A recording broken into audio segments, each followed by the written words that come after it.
Good morning, everybody. Pastor Stitch, Narrow Path Christian Church, BC, Bay City, Michigan. Welcome to the Biker Devotional. This morning I wanted to talk to you about something that God's been working on me with for years, and putting pieces together. And that is the idea that we need to be humble to see God move in our lives. Throughout Scripture, the Bible tells us that we need to humble ourselves, right? In James chapter 4, James tells us God resists the proud but gives grace to the humble, right? That's just one space where it talks about being humble. So what does it look like?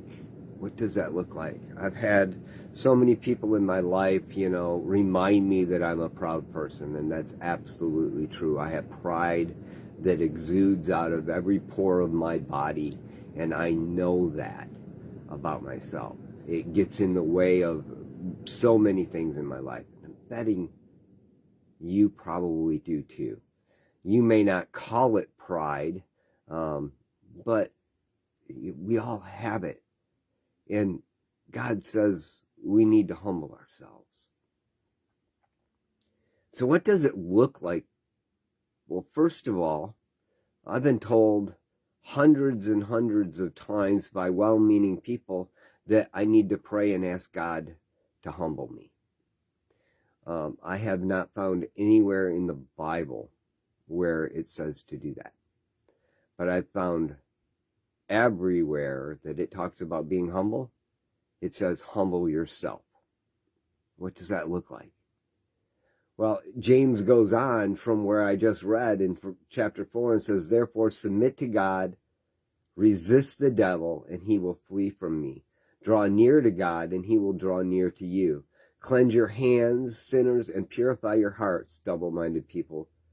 Be miserable and mourn and weep. Your laughter must change to mourning and your joy to sorrow. Humble yourselves before the Lord, and he will exalt you.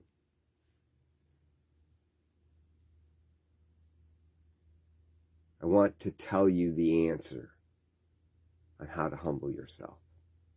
Matter of fact, I've been telling you for a long time on how to humble yourself. And the reality is, if you're not getting it, you're not getting it. And I know that. But maybe today God triggered something in you. A reminder that it's something you need to do. And I hope that's true. So when you go to him and you put him first in your life and you recognize, y'all know I'm in recovery. Step 1 says, I can't do anything right. And my paraphrase, I can't do anything right. I've done it all wrong my entire life. It's time for something new.